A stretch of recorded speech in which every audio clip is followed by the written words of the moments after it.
Subscribe कीजिए F study class channel को और बेल आइकन को दबाइए लेटेस्ट वीडियो सबसे पहले देखने के लिए।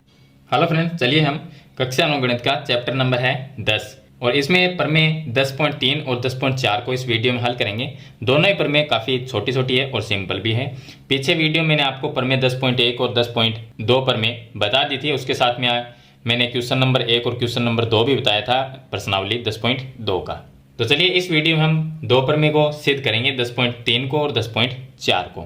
अगर आपको पीछे वाली वीडियो देखनी है तो इस वीडियो की डिस्क्रिप्शन में आपको प्ले लिस्ट का लिंक मिलेगा, उस पर क्लिक करके आप पीछे वाली वीडियो देख सकते हैं। देखिए यहाँ पर लिखा हुआ है प्रमेय 10.3 में कि एक वृत्त के केंद्र से एक जीवा पर डाला गया लंब जीवा को समान दो भागों में बांटता है, यानी कि समद्विभाजित करता है। तो चलिए हम एक वृत्त बनाते हैं। ये एक वृत्त है, इसमें ये हम एक जीवा लेते हैं, ये वृत्त की जीवा। यहाँ पर वृत्त का केंद्र है, केंद्र से जीवा पर डाला गया लंब, ये एक लंब डाल दिया, यानी कि ये कोण भी 90 हो गया और ये कोण भी 90 हो गया। अब ये जो लंब हम डालते हैं ये इस जीवा को आधी आधी बराबर बराबर भागों में बांटता है, यानी कि इधर वाला भाग और इधर वाला भाग हमें बराबर सिद्ध करना है। तो मैं केंद्र यहाँ पर O हो गया, ये बिंदु M हो गया, ये जीवा AB हो गई। अब हम इस रचना में O को A और B से मिला देंगे तो ये इसमें एक रचना हो जाएगी। इस तरह से हम रचना करेंगे। तो सबसे पहले हमें दिया है वो हम लिख लेते हैं। हमें दिया गया है कि OM AB के ऊपर लंब है, तो मैं यहाँ पर लिखता हूँ OM लंब है AB के ऊपर। ये हमें दिया है कि यहाँ से हमने एक लंब डाल दिया AB के ऊपर, ये हमें दिया गया। इसका मतलब ये कोण 90 है और ये कोण भी 90 है, तो दोनों कोण आपस में बराबर है। तो मैं लिख सकता हूँ कि कोण नंबर 1 इसका नाम दे देता हूँ, इसका मैं कोण नंबर 2 नाम दे देता हूँ। तो ये कोण नंबर 1 बराबर कोण नंबर 2, क्योंकि ये 90 डिग्री के कोण है तो ये बराबर है। चलिए अब हम यहाँ पर जो सिद्ध करना है वो लिख लेते हैं। तो हमें सिद्ध करना है कि AM और BM बराबर है या MA और MB बराबर है, तो ये हमें सिद्ध करना है। तो मैं लिख देता हूँ AM बराबर BM, ये हमें सिद्ध करना है। अब इसमें एक रचना कर लेते हैं। तो रचना में हम क्या करेंगे कि जो O केंद्र है इसको A से और B से मिला देंगे। तो इधर A से मिला दिया और इस साइड में O को B से मिला देंगे। तो इस तरह से त्रिभुज बनाने हैं। तो हमने क्या किया कि O को A व B से मिलाया, ये हमने रचना में कर दिया। अब इसकी उत्पत्ति देखिए। उत्पत्ति काफ़ी सिंपल है। हमें दो त्रिभुज जो है, एक ये त्रिभुज और एक ये त्रिभुज, इनको सर्वांग सम करना है और सर्वांग सम जैसे ही करते हैं तो इनके ये भाग आपस में बराबर आ जाएंगे। तो चलिए यहाँ पर एक त्रिभुज लेते हैं OMA। तो मैं लिखता हूँ त्रिभुज OMA व दूसरा, सॉरी यहाँ पर त्रिभुज है, दूसरा जो त्रिभुज हो जाएगा OMB हो जाएगा, त्रिभुज OMB में।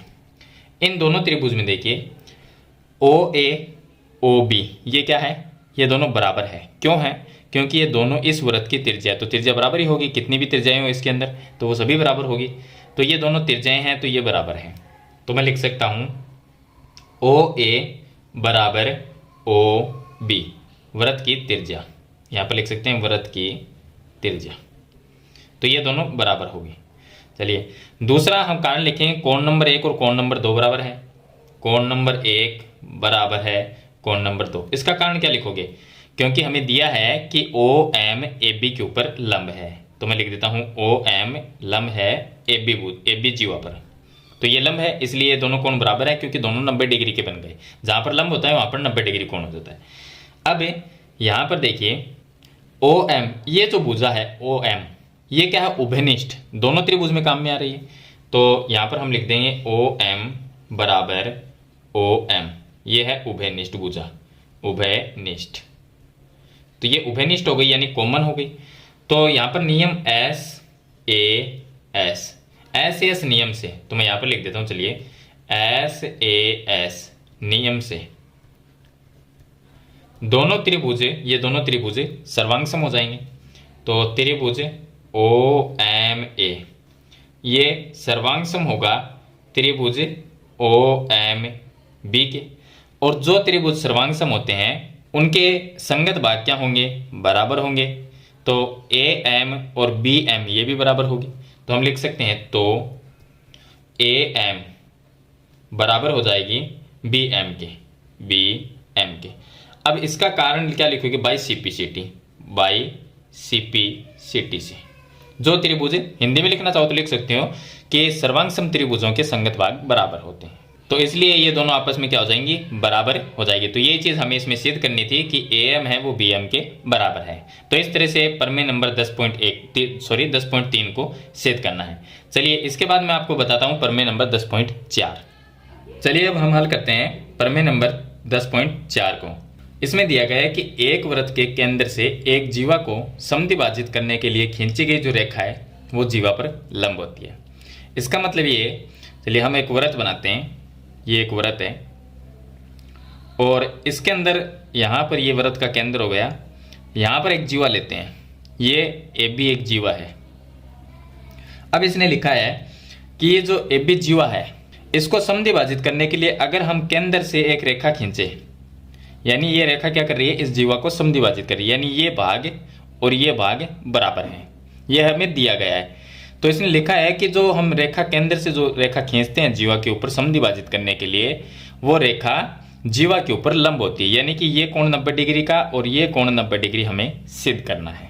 तो चलिए हमें दिया है वो हम लिख लेते हैं। तो यहां पर हम लिखेंगे एक जीवा ए बी है, ये एक जीवा ए बी है और साथ ही ये खींची गई रेखा क्या कर रही है, इसको समद्विभाजित करती है, यानी कि ये इस बिंदु को एम नाम दे, यहां पर ये ओ केंद्र हो जाएगा। तो ए एम और बी एम ये क्या है, बराबर है, तो हम लिख देंगे ए एम बराबर बी एम, ये हमें दिया गया है।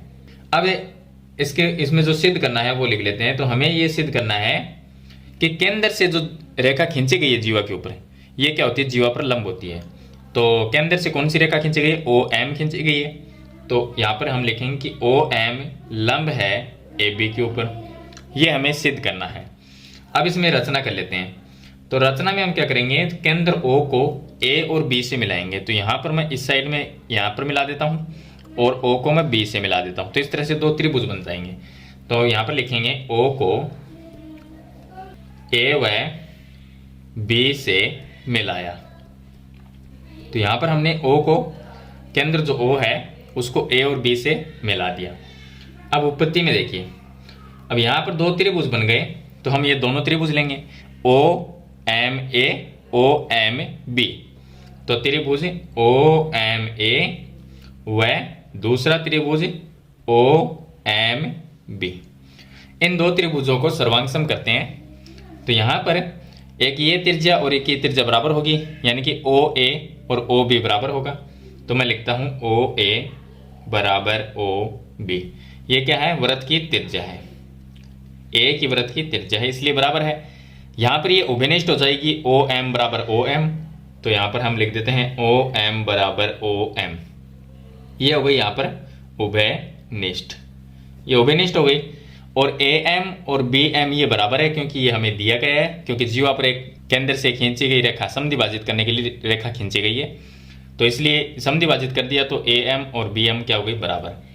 तो ए एम बराबर हो गई बी एम के, ये हमें दिया है, ये मैं यहाँ पर लिख देता हूँ। चलिए अब ये एस एस और एस, तो एस एस एस नियम से यहाँ पर लिखेंगे एस एस एस नियम से दोनों त्रिभुज सर्वांग सम हो जाते हैं। तो त्रिभुज ओ एम ए सर्वांग सम हो जाता है त्रिभुज ओ एम बी के। अब ये दोनों त्रिभुज सर्वांग सम हो जाते हैं, तो इनके संगत भाग बराबर होंगे। तो ये जो कोण है इधर वाला वो इस कोण के बराबर होगा, यानी कोण ओ एम ए बराबर होगा कोण ओ एम बी के। तो हम लिख सकते हैं, तो कोण ओ एम ए बराबर हो जाएगा कोण ओ एम बी के, by C P C T से लिख देंगे, by C P C T से। अब ये कोण बराबर तो हो गए, लेकिन इनको हमें ये सिद्ध करना है कि ये 90 डिग्री के कोण है, तभी हम ये कह सकते हैं कि ये लंब है। 90 डिग्री कैसे सिद्ध करेंगे, अगर ये इधर वाला ये कोण और ये कोण, इन दोनों को कोण को जोड़ दिया जाए तो ए बी के ऊपर एक रेखिक युग्म बनाएंगे, यानी 180 डिग्री का कोण बनाएंगे। तो दोनों कोण को हम जोड़ते हैं, इन दोनों को इन दोनों को जोड़ते हैं। तो हम लिखेंगे कि कोण OMA प्लस कोण OMB, दोनों कोण को जोड़ते हैं तो ये 180 डिग्री बनता है, यानी कि रैखिक युग्म बनता है। 180 डिग्री बनाएंगे। अब यहाँ पर ये दोनों क्या है, बराबर है, तो इसको नाम समीकरण नंबर 1 लिख सकते हैं। यहाँ पर ये दोनों बराबर है तो हम क्या OMB की जगह OMA लिख सकते हैं, क्योंकि ये दोनों कोण तो बराबर है। तो हम लिखेंगे समीकरण 1 से यहाँ पर OMA, इसको ऐसा कैसा लिखते हैं OMA प्लस कोण OMB की जगह OMA लिख सकते हैं, तो OMA बराबर में 180 डिग्री आ जाएगा। अब ये दोनों एक जैसे कोण है तो ये हो जाएंगे दो कोण OMA बराबर 180 डिग्री। ये गुणा में है, भाग में चला जाएगा, तो कोण OMA बराबर 180/2, यानी कि ये आ जाएगा 90 डिग्री। अब ये कोण जो है वो 90 डिग्री है, तो ये दोनों बराबर है, तो ये 90 डिग्री है तो इसके बराबर में ये भी 90 डिग्री होगा। तो यहाँ पर हम लिख देंगे तो या इसलिए कोण OMB ये भी क्या होगा 90 डिग्री, यानी ये कोण तो 90 डिग्री हमने सिद्ध कर दिया। अब दोनों बराबर है तो ये भी 90 डिग्री होगा, ये भी 90 है और ये भी 90 है। इसका मतलब OMAB के ऊपर क्या है, लंब है। तो यहाँ पर हम लिख देंगे यहाँ OM लंबवत है AB के ऊपर। लंबवत से सिद्ध करने के लिए हमें कोण को 90 डिग्री दिखाना जरूरी है, यानी सिद्ध करना जरूरी है कि ये कोण 90 डिग्री है। तो जब दोनों 90 डिग्री के आ जाएंगे तो हम कह सकते हैं कि OM है वो AB जीवा के ऊपर क्या है, लंब है। तो यहाँ पर लास्ट में ये लिखते हैं OM लंब है AB के ऊपर। तो इस तरह से आपको प्रमेय 10.4 को सिद्ध करना है। तो इस वीडियो में मैंने आपको प्रमेय 10.3 और 10.4 दोनों प्रमेय मैंने आपको बता दी है कि किस तरह से ये सिद्ध करना है। मेरे ख्याल से ये प्रमेय आपको अच्छी तरह से समझ में आ गई होगी। फिर भी आपका कोई सवाल या सुझाव है तो मुझे कमेंट बॉक्स में जरूर लिखना, और वीडियो अच्छे लगे तो इसे लाइक और शेयर जरूर कर देना। इस चैनल पर नए हैं तो सब्सक्राइब करना, साथ में बेल आइकन के बटन को प्रेस जरूर करना ताकि ऐसी वीडियो आपको आगे भी मिलती रहे। तो आज की वीडियो में इतना ही, मिलते हैं एक नई वीडियो के साथ, तब तक के लिए थैंक यू।